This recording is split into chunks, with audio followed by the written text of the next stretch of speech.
Hello, I'm Daniel and welcome to the Emunah Project. We here at the Emunah Project are continuing in our series of videos with respect to education, information, inspiration, guidance, advice. And I want to tell a story about an unusual circumcision, the events around a certain circumcision. And it was Rav Arye Levin. He was accustomed to go to synagogue on Friday evening, Erev Shabbos.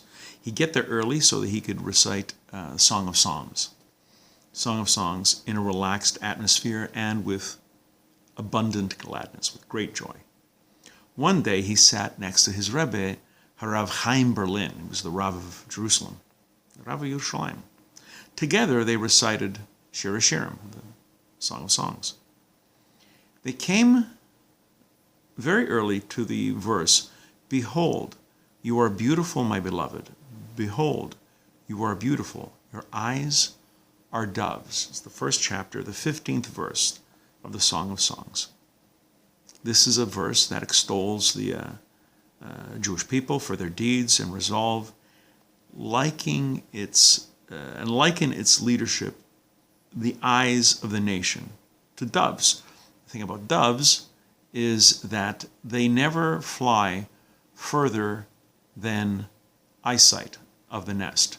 They will go as far as they can as long as they see the nest. They won't go further than that. They get to this passage, and then Rav Chaim Berlin tears up. He starts crying. And Rav Arye Levin says, "Why are you crying? These are verses of praise to the Jewish people, their faithfulness. It's not a reason to cry." Rav Chaim Berlin explained his display of emotion with the following stories.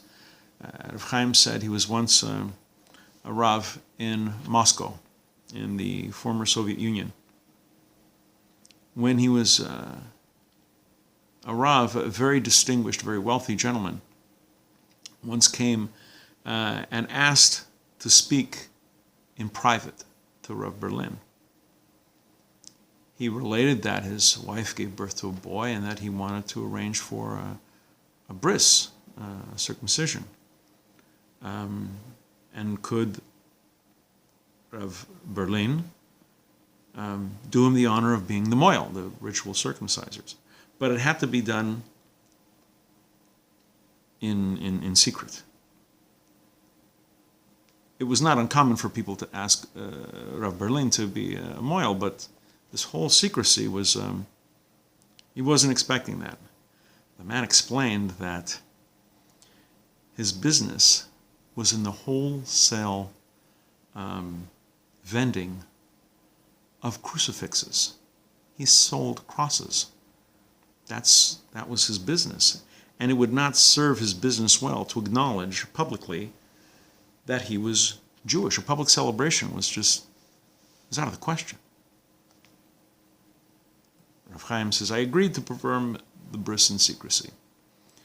The man's servants were given the day off, and the father and I attended to the ceremonies, and afterwards I asked the father to notify me on the third day as to the child's welfare." On the third day, the man attends to Rav Chaim Berlin's office, tells him that good news, everything's fine, the baby's great, wonderful.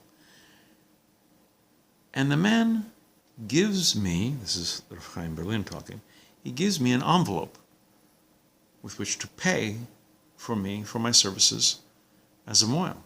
And he says, "I refused to accept it." I said, I don't accept money for this commandment, for this good deed. The man misunderstood and thought that I was holding out for more money. I wasn't. I said, "No, believe me, I'm not trying to bargain for more money. I literally don't accept money for mitzvahs, for this mitzvah. I just don't." So the father was a little surprised, but he was about to leave. And I asked him this, Rav Chaim Berlin says, I asked him this. "When I visited your home, I didn't notice even the smallest testament that this was a Jewish home. There was no artifacts, no menorahs, no mezuzahs on the door, nothing.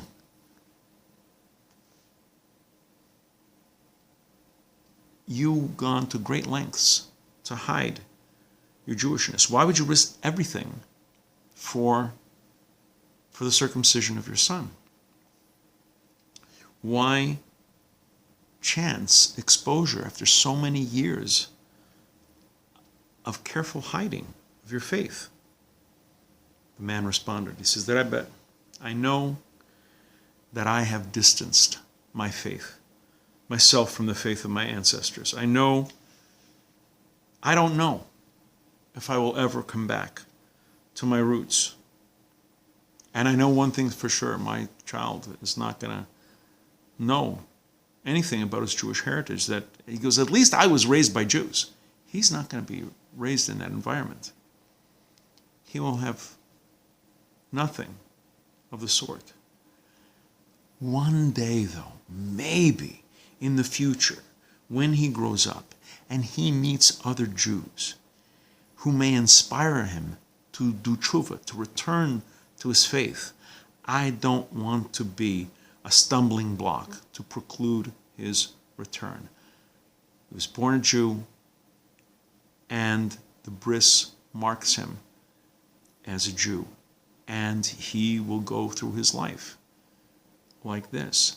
If at one point he wishes to return, to do tshuva, I won't stand in the way by not giving him a bris. I cannot deprive my son of that legacy. And Rav Chaim Berlin turns, tears in his eyes, turns to Rav Arye Levin. And he says, now you know why I cry when I recite these verses. As the dove remains faithful to the dovecote, to the nest, never flying further than the eyes can still see the nest, so too our people retain that inner commitment to the Creator, regardless of how far they have strayed. I'm going to be doing more videos along these lines. Please come back. Please watch. Please learn. And until next time, on behalf of the Emunah Project, I'm Daniel, and thank you too much.